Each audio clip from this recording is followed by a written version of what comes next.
children don't even listen. I think Snoop Dogg said that his children wasn't allowed to listen to his music until they got up to a certain age.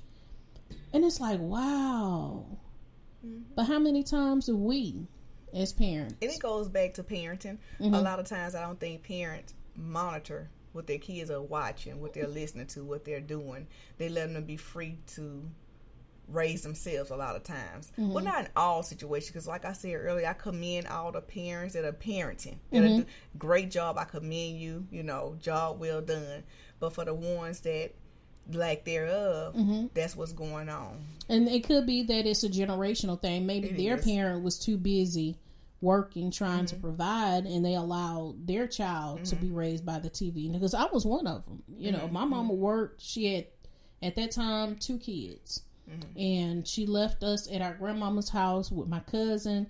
And so all we did all day long was watch TV. And when my grandmama left, we watched HBO. And when my grandmama was home, we watched Nickelodeon. But we couldn't wait till she leave. But we saw a lot. A lot of stuff that we shouldn't have been exposed to, and a lot of stuff that, I'm very conscious when it comes to my kids. They got a little bit more freedom now that they're older, but I was really strict on them as they were coming up. And even so much so, some of my family members were like, well, then you got them children ain't going to be able to handle when they get out there in the world and they da-da-da. And I'm like, no, it's my job as a parent to protect them as long as I can. Right. And when we get to that situation where that stuff occurs, we have a conversation to prepare them. But I was like, wow. Right. They just, So, talk to us, what is parenting? How to parent? Well, because there's no manual. It's not, and I'm not a parent.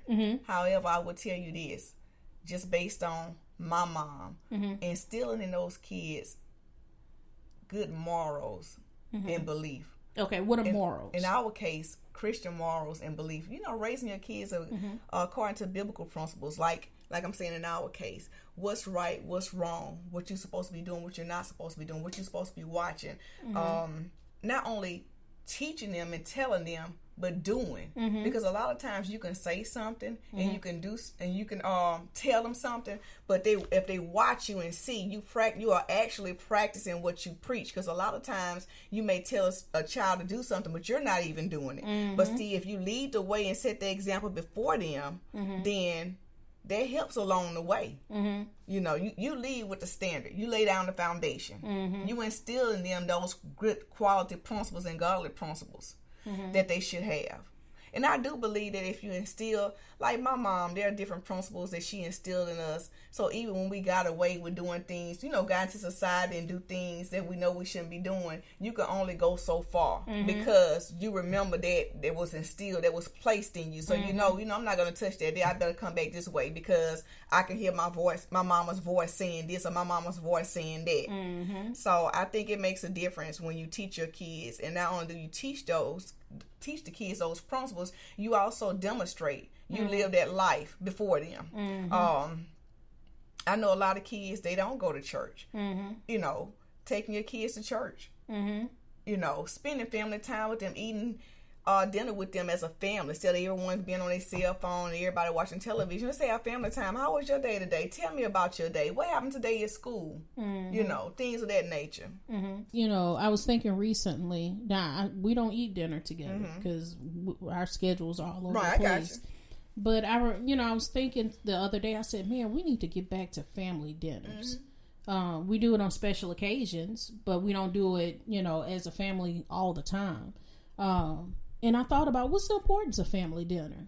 It's a time to communicate, find out about each other's days, talk about any issues that may arise. It was important to have family dinner. And we had, I think about, there was a formal dining room, and then there's an informal eating area. Informal eating area is usually a little small space in the kitchen where you put your dinner table. But then there was a formal dining room that a lot of people now are using for offices, or they're getting away from that. Let's have a place that's designated for family dinners. and how important it is. So that's one thing that, you may, as a parent, you may want to get back to that. A lot of times, my communication with my kids may be coming home from school. Hey, how was your day today? It was good. Well, what happened? I start asking probing questions because number one, I want to know what's going on. But number two, I want them to feel free to communicate, because I have seen firsthand when a child that does not communicate with their parent what's going on with their life, and when the parent finds out all the stuff that this child is into, it's like, wow. But then you have to feel indicted at the same time, because you're like, but this was happening right under my roof and I had no idea. It's important to keep the lines of communication open. If you communicating with your child and they feel they can come to you and talk to you about anything. Because my mama, she's listening. My dad, he's listening. They understand where I'm coming from. I'm not scared to talk to them because of the reaction I may get. So if you keep that line of communication open, I believe your child will come and tell you anything. Let's talk about willful disobedience. Kids are like, I'm going to do what I want to do and I don't care. How do you deal with willful disobedience? And it could be anything. It could be, man, I ain't going to school. I ain't going to her class today. I'm finna jump this fence and go to McDonald's. How do you deal with willful disobedience? Well, there's consequences to every behavior. And there's one to willful disobedience. We follow the progressive steps for discipline, and we take the measures that we need to take when it comes to willful disobedience, be it warning the first time, conference with the parent, in school suspension. But we try to not suspend a lot. We're trying to keep the kids in the school. We're trying to educate them so they can go out and be productive citizens of society. But by the same token, we can't just allow them to come in and do whatever they want to do. Because what I tell a lot of students, this is not a lawless society. You have to come into this school and you have to follow rules. And when you leave this school, there's still going to be laws that have to be enforced within this city and any other city that you step foot in. So you just can't come here and do what you want to do. But whenever they constantly went on being defiant and willful disobedience, we go ahead and take the proper steps that we need to take to handle the situation. Give us some examples of willful disobedience. I just threw one out there, leaving campus. Being in the classroom and you asking the teacher, can you leave out? He or she tells you no, you leave out anyway. Going on, you eat on first lunch way, but you decide I'm going to eat on second lunch way because my friend eat on second lunch way even after you've been warned. Just doing things that you've been told not to do, but you take it upon yourself. I'm going to do it anyway. Keep giving us some examples, because we got parents out there that's listening and they need to know some of the things that kids are doing that is willful disobedience. It covers a variety of areas. I'm trying to think. Right, it's amazing that now I'm just just basically doing things that you've been told and warned not to do. It's just you done made up in your mind, I don't care what you telling me to do, I'm gonna do what I want to do anyway. Because a lot of them have this mind frame. I'm grown, I'm 17, I'm 18, I'm raising myself, so they equate that with adulthood when they're not adults. So when they get to the school, the campus, they still in their mind frame, I can do what I want to do, I'm grown. If I want to get on this campus and then leave out, I'm grown. And it goes back to what I tell them. There are rules to be followed here. This is not a lawless society. And if you go on somebody else's job, you have to follow their rules as well. When you get in your car and you drive and you pass that red light, you violate the law. So if the police right there, he's going to make sure he's there to enforce the law. This is not a lawless society, and I tell them that all the time. So anything that they're doing that they've been warned and told not to do, and they just decide upon themselves to continue with the behavior, that's willful disobedience. I'm just going to do what I want to do. So parents, whenever we tell them to do something and they decide not to do it, that's considered willful disobedience. Let me switch gears on you, because we got a couple of minutes left. Let's talk about sex in school. What instances have you seen of children, and even how early? Because sometimes I've had one lady that was on the program that said she saw a 6-year-old girl telling other little first graders how to have sex. I'm trying to get the information out there to parents to let them know that this is going on. Children having sex on campus.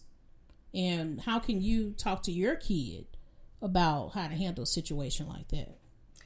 Well, let me say this. I'm kind of changing the subject slightly. Can we move towards more like sexting with the cell phones? Okay. Let's go in that direction. The reason why I say that is because let's just go in that direction. Okay. Now, as far as the sex in the school, I do feel like it's a conversation piece that the parents should have with their kids. Although it does happen on the campus at times. But as far as sexting, that's sending sexual messages and pictures via text message from one student to the next student. And we get that a lot. And a lot of times these little girls go with these little boys and they break up, and they've been sent them a picture of them being nude. They send them a nude picture, and the little boy want to expose them because they are no longer together. Well, it's an issue now because it's child pornography. So what I have to let everyone know, and also people from actually reached the district attorney's office, they have come and talked to our students, informing them that if you send that picture or that text message to someone else, it's considered child pornography and you will get punished. That's a legal offense. That's not something that you should just brush under the rug. So what we're trying to do now, because what they have now with the iPhones, they like to airdrop things. And so they'll send a message, they'll send a picture of sexual content, messages or pictures, and they'll airdrop it. So, and we're letting them know that once we get to whoever is doing it, then you will be dealt with. So that's an issue that parents should address with their kids. Like it goes back to checking the cell phones. I know all parents don't check cell phones, but I would hate for your 16, 17, 18, 13, 14-year-old to get prosecuted because of child pornography. Wow, that's a really good thing to bring up. You have to check their phones. You have to see what they're doing, because you'll be surprised. You know, I said it on the program before. I had a young lady. Holy Spirit told me, number one, again, have that relationship with the Holy Spirit. Holy Spirit told me to get my son's phone and check it. So I got his phone. Number one, he changed the code. And I told him, when you get this phone, I told him what his code was. And so he gave me this lame excuse. Well, Mama, they was, so-and-so had my phone and they knew my code, so I had to change it. I said, okay, well, when you changed the code, you were supposed to tell me what the code was and that you changed it. Before you changed it or whatever. So anyway, got his phone. I put it in my drawer. The next morning, I went to grab his phone to give it to him, and I see at 3 a.m. this girl had texted him. And so I said, I said, come here. Give me that code again. Unlock the phone. And I started reading what they were saying. And I went back, and she had sent him a picture of her breast and asked him, did he like it? And I messaged the young lady. I kept his phone that day, and I messaged the young lady, and I told her, any person, whether it's my son or anybody else that asks you to give them a picture of your body parts or anything, I said, you shouldn't be texting anything like that to anybody. I don't care who it is. Now, my son, he didn't ask for the picture. She sent it to him. But I told her, I said, that goes back to knowing who you are. It does. I said, now, you're a pretty young lady. You got, you have a lot going for yourself. Don't do that. Don't do that. And, I should have went a step further and contacted her mom. But I talked to the young lady. And then I told her, don't text my son. I had no dealings with him. And, of course, she carried on the conversation. I ended up deleting all his social media accounts. And, and had to kind of ridicule her on social media. Not her, but let, the kids know you do what your parents tell you to do. Right. And because Timothy did not follow instructions, his account will be deleted in the next 30 minutes. Oh, yeah, I did that. Good job. But, we have to be attentive. Right. Because it's so much that is going on. And, Corey was here last month. He talked about how they have an app that looks like a calculator. But when you click on it, it's hidden apps or stuff that you don't want your parents to see is hidden inside that app.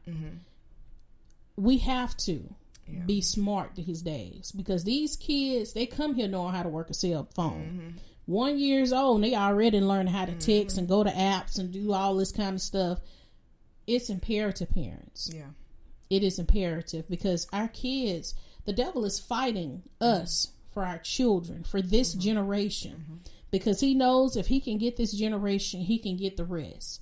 But God has a purpose and a plan for your child, and no matter what they're dealing with, no matter what you're dealing with, if you listen to the voice of the Lord, he will not lead you astray.